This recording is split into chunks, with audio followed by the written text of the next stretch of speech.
So let me see. We have Deflategate. We had Spygate several years ago. And now we have NoiseGate. Two of those three gates involve the New England Patriots, but NoiseGate involves the Atlanta Falcons. A team near and dear to my heart because I happen to spend half my time in the Atlanta metropolitan region. And on the occasion that I have been able to attend the Falcons games, I've had a ton of fun. Put on a great show. It's noisy. The crowd is into it. It's rabid. It's noisy. It's a lot of people having fun and smiling, eating great food. And it's noisy. Sometimes it's a little too noisy. Now I know why. Because allegedly, and I say this until this is proven absolutely 1,000% beyond a shadow of a doubt, and right now it looks like we're about 80% of that way, it looks like the Falcons were pumping in crowd noise to make it harder for opponents to call their plays, which would explain why the Falcons performed well at home. But, well, more often than not over the last 2 years, 3 years. But, you would say, how did they do that? Well, there are speakers around the stadium, in this case the Georgia Dome, that can be turned up.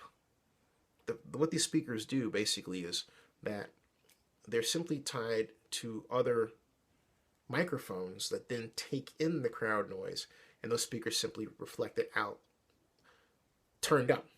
So the result is this kind of doubling effect. So imagine if I'm talking now, but then I'm talking to a mic which is hooked up to a speaker such that every time I talk louder, the speaker is louder, right? And so what you get is, bingo, a doubling effect that can be quite effectively noisy, not to mention annoying. That is what is the focus of what has come to be called NoiseGate.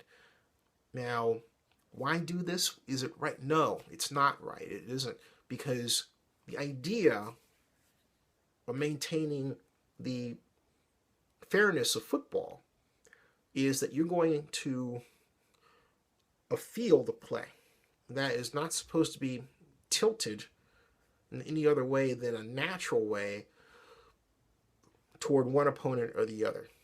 Because you would say it by this time, what do you mean, Zenny? They're playing at home. That's a tilt right in itself. And you're right.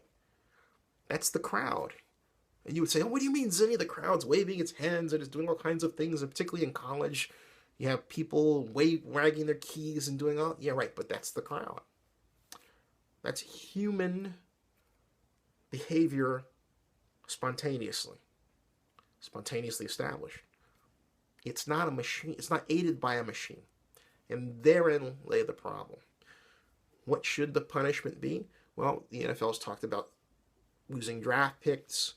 The team losing draft picks or some kind of fine. And we're not talking about a fine. It's $1,000 or $20,000, something more than likely in the six-figure range.